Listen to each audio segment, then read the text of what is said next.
Welcome back to Beyond the Book, where we discuss how literature from the past still resonates today. I'm Kate, and joining me today are Addy and Emma. Hi, thank you so much for having me. I'm so excited to dive into Frankenstein. Yes, thank you for having me. I'm so excited to talk about the book today. Today's episode is called The Creature's Curse: Isolation, Revenge, and Humanity in Frankenstein, where we will uncover the deeper questions lurking in Mary Shelley's Frankenstein. Today we will dive into one of the novel's most haunting dilemmas: what happens when ambition goes too far? Shelley's masterpiece isn't just a Gothic horror story, it's an exploration of creation, responsibility, and the fine line between genius and madness. From Victor Frankenstein's reckless pursuit of knowledge to the creature's desperate search for belonging, we will discuss the ethical and philosophical tensions that still resonate today. Let's begin with Victor Frankenstein. Victor Frankenstein's ambition is the driving force behind the entire novel. From a young age, he was obsessed with the idea of surpassing human limitations. In his pursuit of knowledge, he crossed a dangerous line by not considering the consequences. What do you think about how Victor's upbringing influenced his choices? Well, from a young age, Victor's been told he's destined for greatness, and he internalizes that as a driving force. Victor himself even admits, quote, "No human being could have passed a happier childhood than myself," end quote. He grew up in complete comfort, surrounded by love and privilege, but that was exactly the problem. He was never challenged or forced to take responsibility. So when he finally faces real consequences, like the creature's suffering, he completely shuts down instead of owning up to his mistakes. Yeah, I think that his childhood definitely shaped his ambition, Kate, because as we all know that his mother died when he was a younger boy, and I think that might have jump-started his ambition to create life, and it instilled a sense of fear of death in him, and that's why he always wanted to create life and defy nature and defy death and stuff. What do you guys think? Yeah, I agree with that. I feel like he definitely probably had a really easy childhood, but that was the one thing that went wrong in his life. So he probably hyper focused on it because that was the one thing that he really was wow, this tragic thing happened to me, and it really stood out to him because of how good the rest of his childhood was, that it really stuck with him to a point where he wanted to try to create life because he was so traumatized by his mom's death. I agree with that. I think a lot of his upbringing was responsible for why he was so obsessed with creation. He was so focused on becoming the greatest scientist, but he fails to see the monster he was actually creating, both literally and figuratively. And he was just so consumed by his own vision that when the creature is born, he was horrified and immediately rejects it and leaves it to suffer. And I think that's where his tragedy lies, his inability to confess and take responsibility for what he has done. Yeah, I think that him abandoning the monster immediately after he created it was very irresponsible and kind of shows how he isn't a fully matured adult. Even though he's this brilliant scientist, he still fails to see how his actions will create consequences on other people.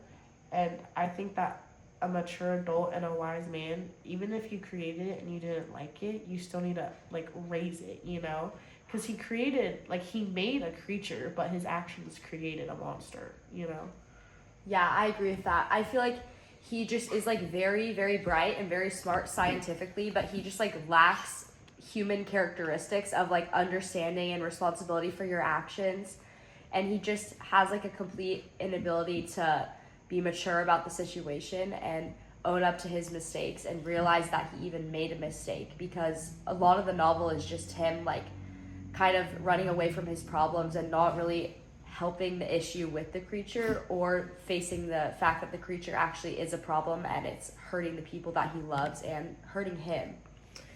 I agree with that. Even when he acknowledges his consequences, he can't bring himself to undo his actions. Even it's his reputation is worth more to him than any human life. This line from the book really stuck with me. He says, "I had worked hard for nearly 2 years for the sole purpose of infusing life into an inanimate body. For this I deprived myself of rest and health." So his detachment from the emotional consequences of his actions ultimately lead to his downfall, and I think he's so obsessed with his own genius that he becomes blind to the humanity of the people around him, both his loved ones and the creature he creates. Yeah, I totally agree with that. And I also think he's scared of society. he comes from like a well brought up family, like who have influence and money. And so when he's like, he doesn't want to come out and take responsibility because like he doesn't want people to think that like the name Frankenstein like think down on him, you know? So it's not only just like about other people losing their life, it's also about like him being scared of like society and what they'll think of him, you know? Yeah, that definitely ties back to like his upbringing and like him always being told that he's going to be great his whole life because he's just so afraid of failure and not being great that he like has these ridiculous actions that he takes to protect his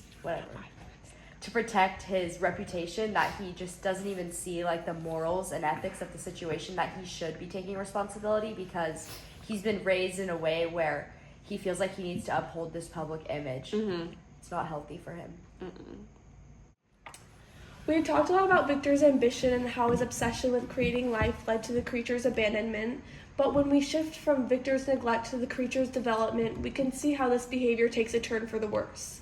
This is where the nature versus nurture debate becomes crucial. How much of the creature's actions were determined by his inherent nature, and how much were shaped by how he was treated by others, especially Victor? Emma and Addy, do you think the creature's descent into violence is a product of his nature, or is it because of the way he was treated by Victor in society? Victor, for sure. I think when he was created, he was just curious and he didn't know what was going on. And Victor leaving him pretty much for dead and having to like hide out in a random family's house in the cold and learn from them, you know?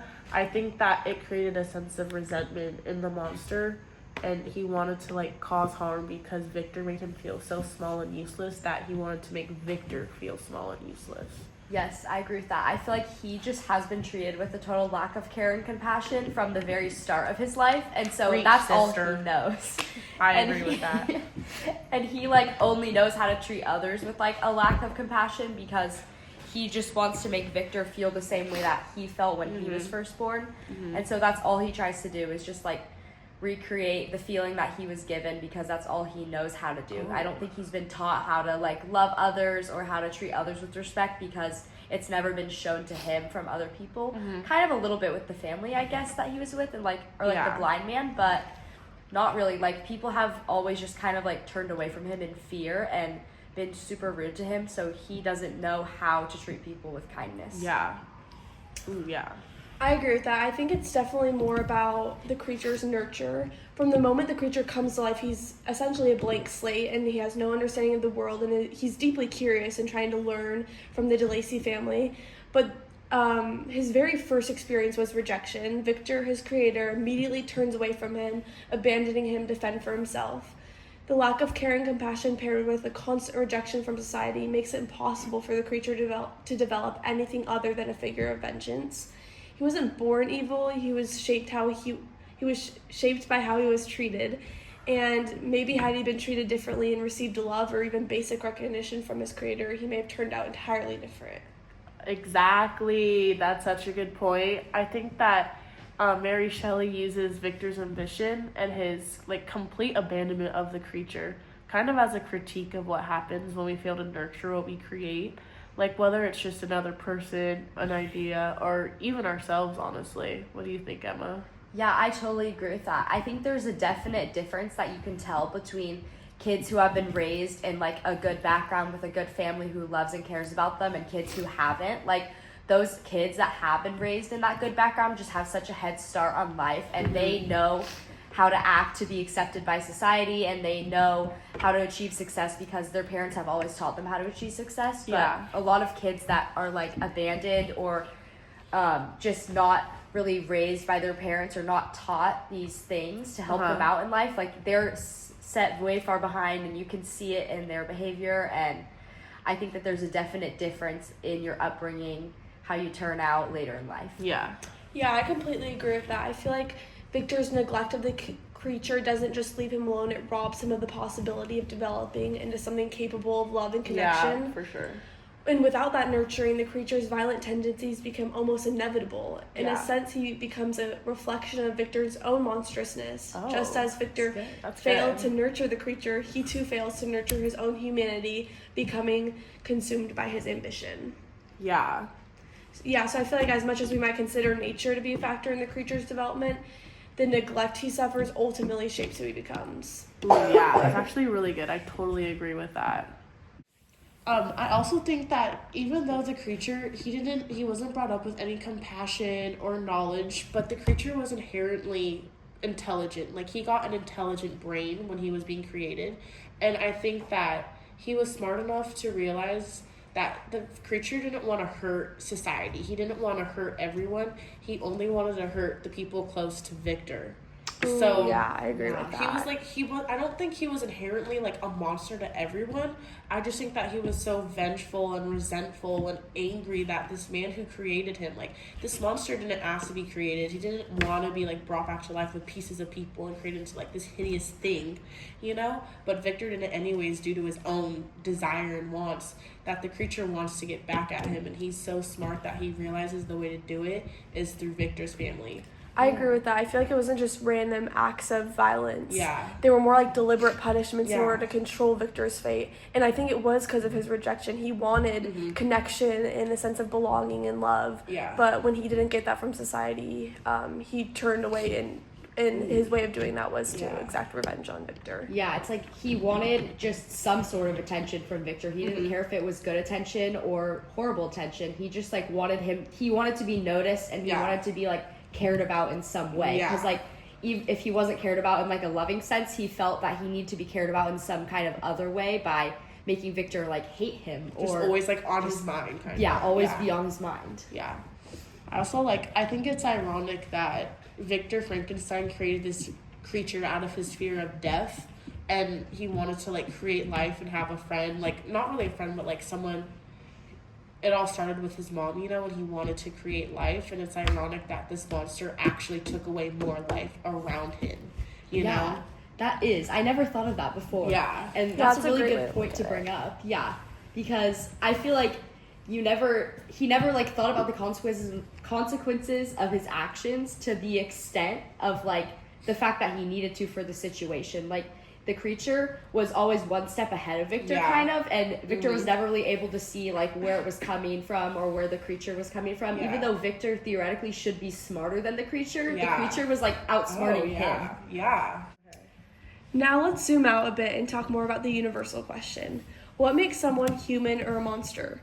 Throughout the novel, both Victor and the creature cross the line between humanity and monstrosity in different ways. Is it actions that make someone human or a monster? Is it intentions, or is it something else? Emma, what do you think?